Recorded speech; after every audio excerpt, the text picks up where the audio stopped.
Jai Hind dear students. Today we are discussing about the term tagline.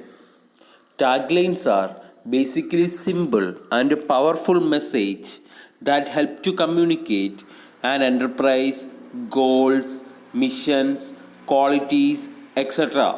Thus, tagline is a short text which conveys thought effectively. They can come from in the form of questions, exclamations, statements, and examples. So, the basic purpose behind a tagline is to create a memorable, dramatic phrase that will sum up a product. For example, the tagline of Amul, a gift for someone you love. Tagline for Resna, I love you Resna. These are the taglines adopted by different companies to capture their products. Next we are discussing about the term packaging. This is the second element of product mix after branding. It refers to the act of designing and producing the container or wrapper of a product. The entrepreneur should take the decisions made on the package are concerned with functions that the product pack will perform. Good packaging is one of the important factor in the success of a product. Packaging mainly three levels are there. First one, primary packaging, secondary packaging, transit packaging. Primary packaging, which encloses the actual commodity. Secondary packaging, which is the layer of a cover added to the primary package for its protection. What do you mean by transit packaging or transportation packaging? Which refers to the further package components necessary for store and transportation. Next we are discussing about the functions and importance of packaging. First one, product identification, product protection, product promotion, product differentiation, easily handling of goods, maintaining, rising the standard of health, innovative way of promotion. These are the main importance of packaging. Next area, labeling. It is a display of information about a product on its container, packaging, or product itself. Label may be the form of simple tag attached to a product or complex graphics that are part of package.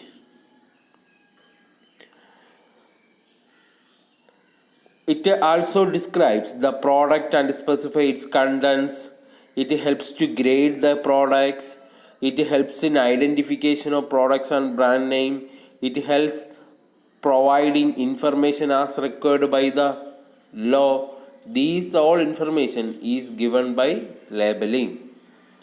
Next one, intellectual property right, or we can shortly referred as IPR. IPR are legally recognized exclusive right to the creation of mind. The rights are intangible property. What do you mean by intangible? The product which cannot be touched and seen felt is known as intangible. Different intellectual property rights are patent, copyrights, industrial design, trademark, trade secrets are the different IPR or intellectual property rights. Next we move on another piece of marketing, pricing. What do you mean by price? It refers to the value that put on the product. It represents the sum of value that the customers are willing to exchange for the benefit of having or using that product. Pricing strategy refers to a method that the entrepreneur use the price of his products or services based on the pricing strategy, an entrepreneur can fix the prices. So the entrepreneur can adopt any one of the four type of pricing. What are the different types of pricing? Cost plus pricing, penetration pricing, skimming pricing, variable pricing. This is the important topic on your exam point of view. Pricing strategy. First one, cost plus pricing. It is the most common technique of pricing where the manufacturer charge to cover the cost of producing a product plus a reasonable profit. So, cost of manufacturing plus profit is equal to price of the product. This method of pricing is typically based on the manufacturing estimate. The cost cover the raw material cost, admin cost, employee cost, factory cost. So, the estimations are made of the resources required, the cost of these resources at the time for which they will used. On the basis of these estimates, the prices can be determined. It has its own advantages and disadvantages. Advantages are cover the expenditure. The entrepreneur knows exactly the amount of expenditure that has been incurred for in producing the product. Next one, it is the simplest method to decide the price of the product. It also helps to evaluating the resource escalations of expense because the availability of data correction action can be taken immediately. It has some disadvantages. What are they? Ignores future demand. This method does not take into consideration a future demand of a product which should be based on deciding the price of the product. Next one, ignore competitors' price. It also does not take into consideration of competitors' price. Ignores opportunity cost and cost of asset. These are the disadvantages of pricing strategy. Cost plus pricing strategy. Next one, penetration pricing. Under this pricing strategy, the price of the product initially sets price lower than prevailing in the market to attract the new customers and increasing the market share. Low price than market price, low is beginning, increases the price after the demand decreases. Example, consumable products. The price is raised later when the market share is gained. Example, also toothpaste sold at a lower price in the remote rural areas. It has advantages. First one, it gains the market share easily.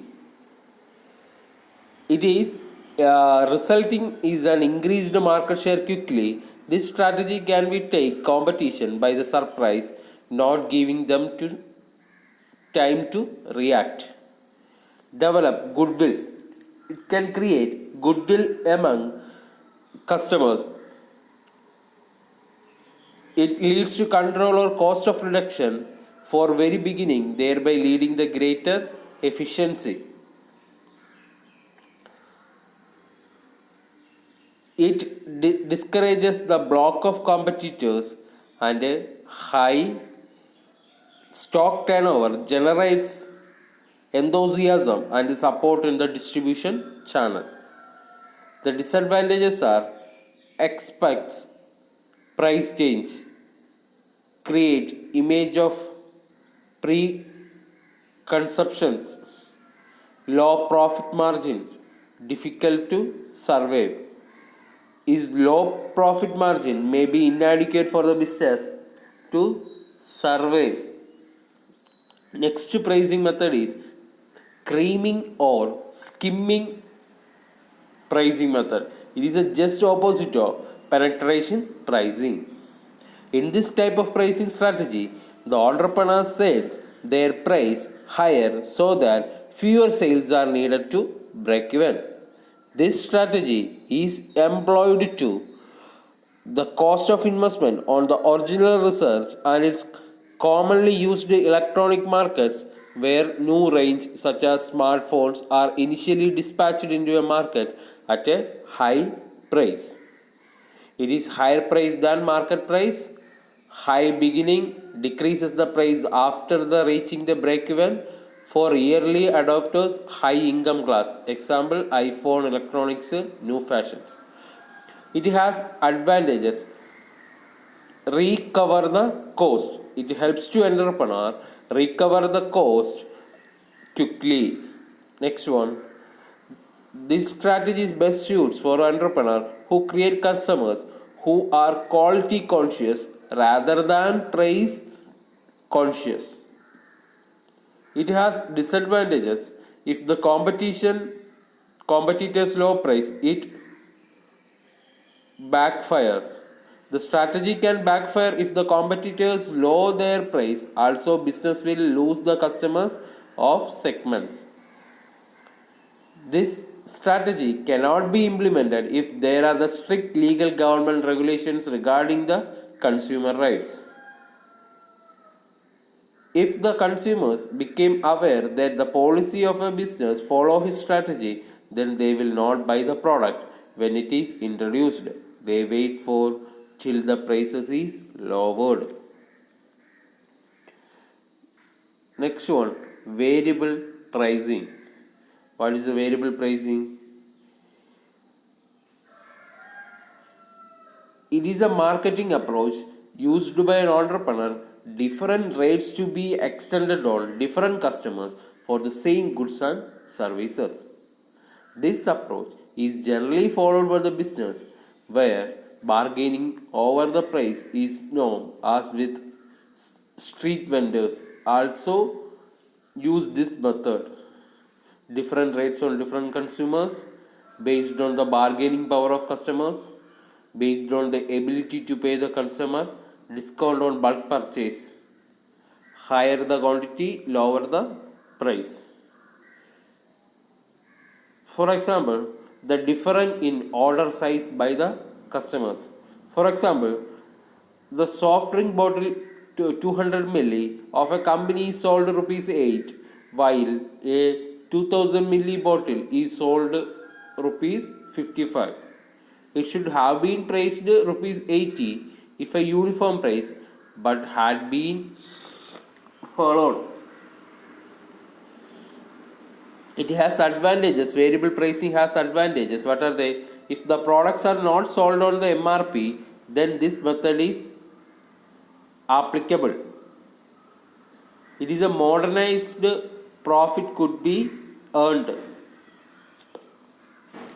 It has disadvantages.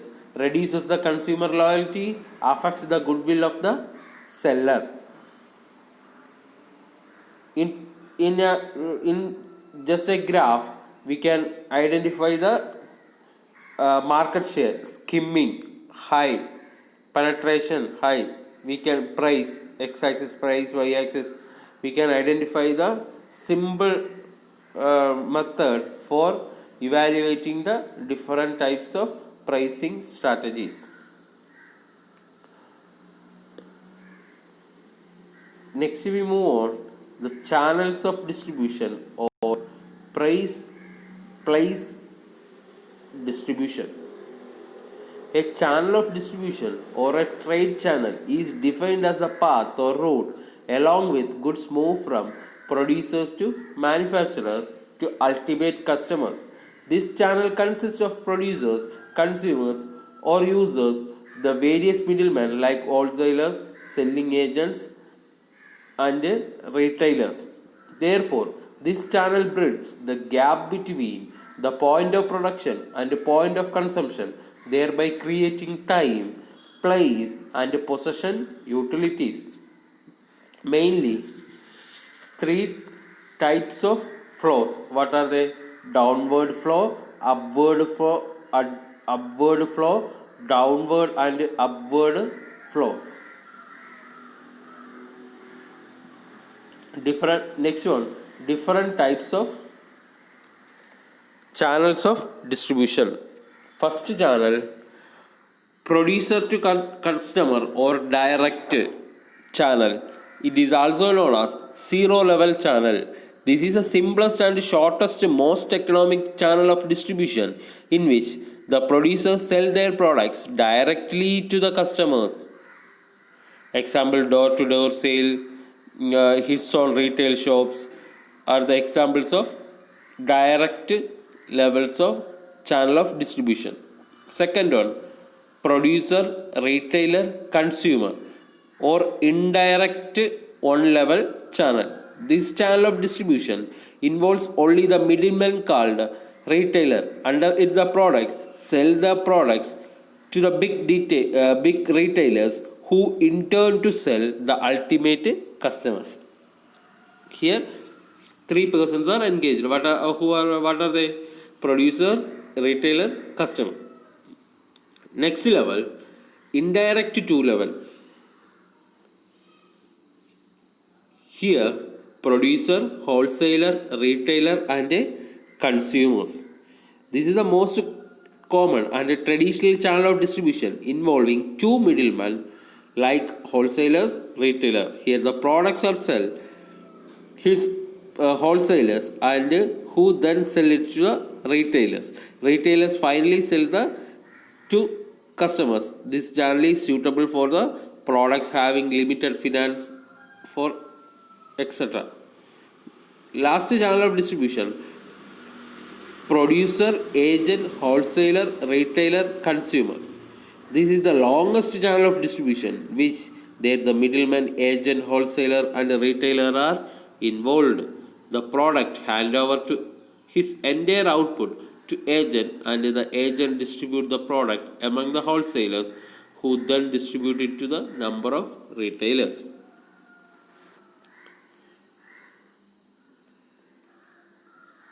Next we are discussing about what are the factors considered selection of a channel.